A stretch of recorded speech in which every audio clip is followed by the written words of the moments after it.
Marcelo Ortiz.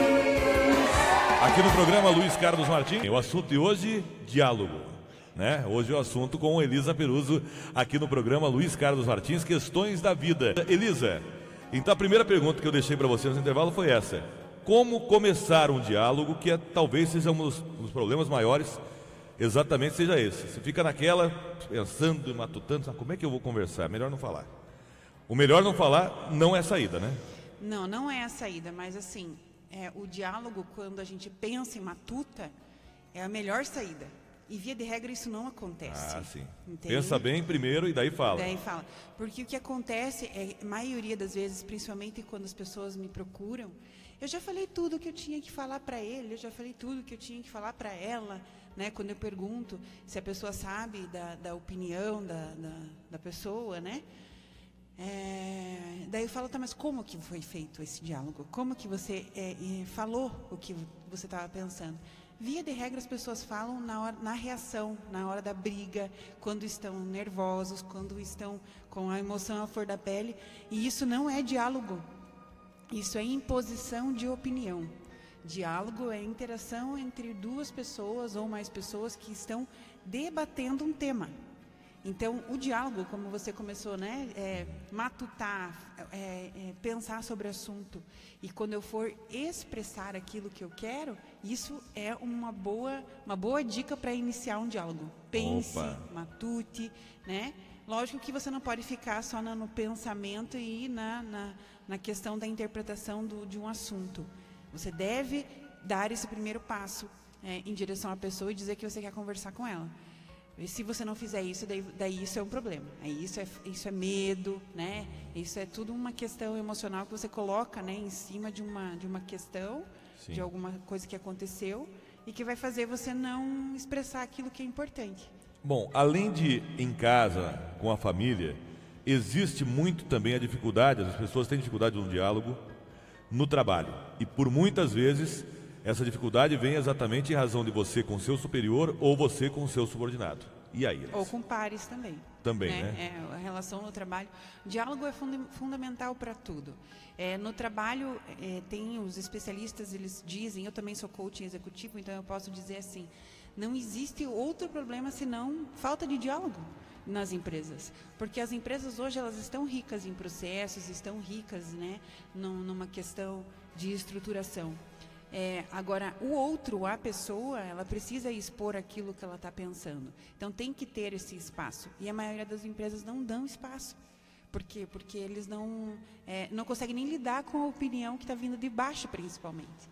Então, a abertura para a opinião das pessoas que vêm de baixo, para os pares, né, ter uma pessoa imparcial para poder ouvir o que está vindo dessas pessoas, é bem importante para o crescimento. Porque, afinal de contas, quem está lidando, principalmente quem lida com o público, não são os de cima, né? São as pessoas que estão embaixo, as pessoas das vendas, né? Então, a gente precisa dar espaço para ouvir. E diálogo nada mais consiste em ouvir o outro, né? Não é nem você falar.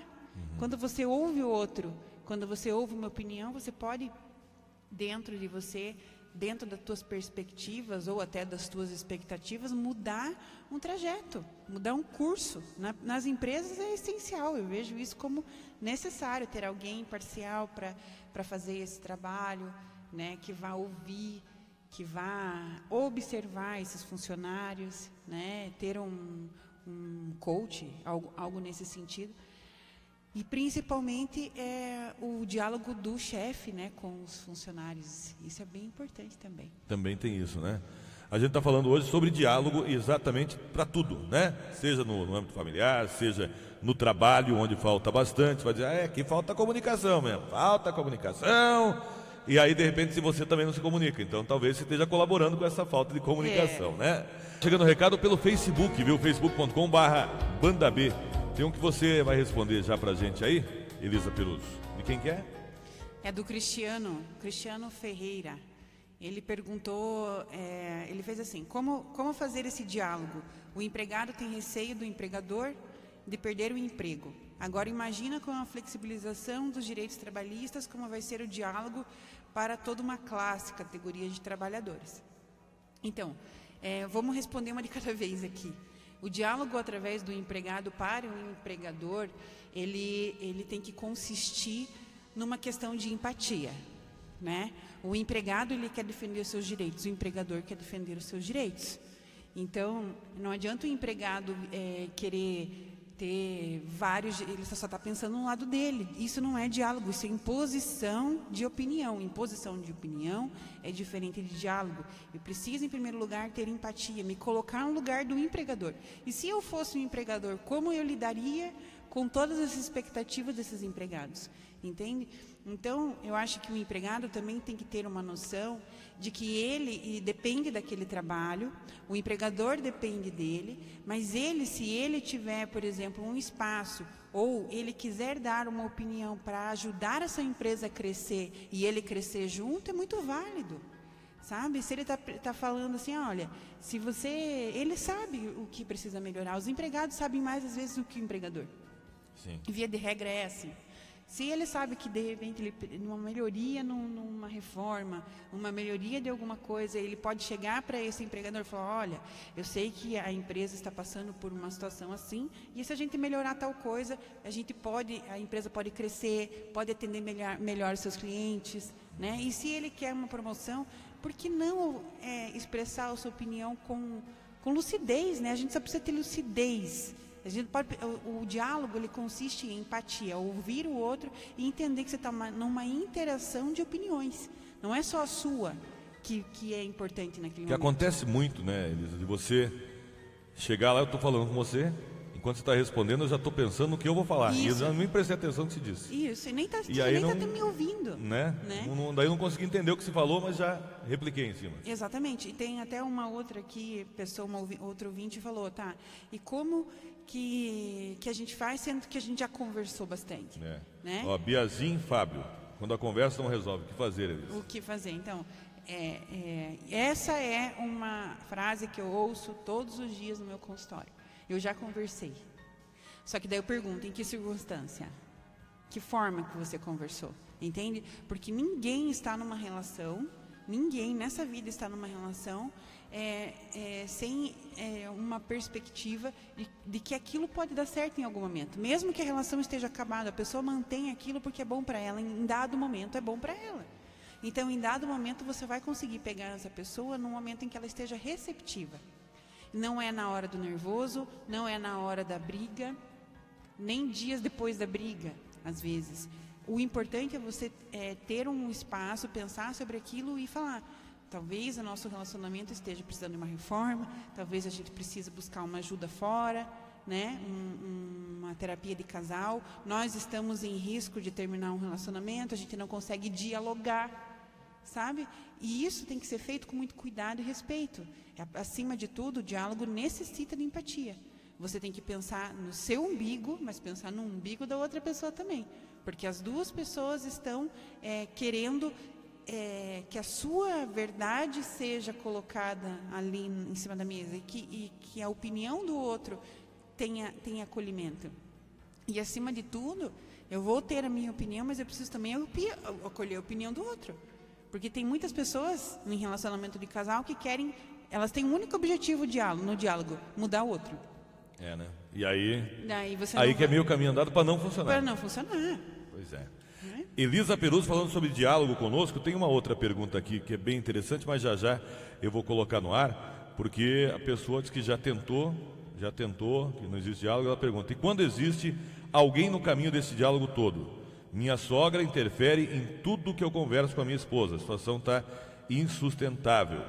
Vou dar só o primeiro nome aqui, Dirceu. Falamos aqui sobre diálogo. E quando acontece, como o Dirceu falou, tem mais alguém no caminho. Segundo ele, ali no caso dele, é a sogra. Isso é uma questão que ele tem que conversar com a mulher dele, né?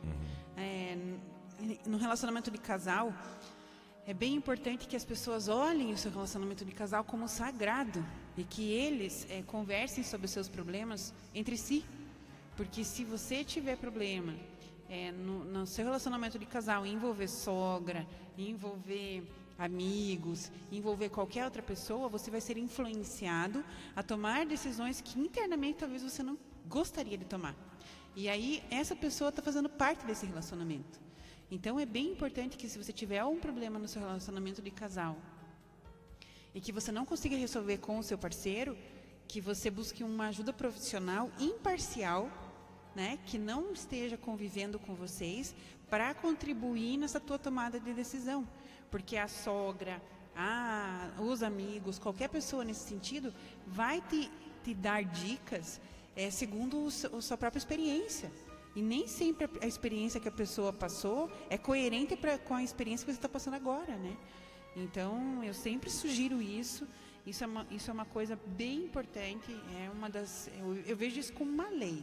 Relacionamento de casal é sagrado. O que acontece entre vocês é entre vocês.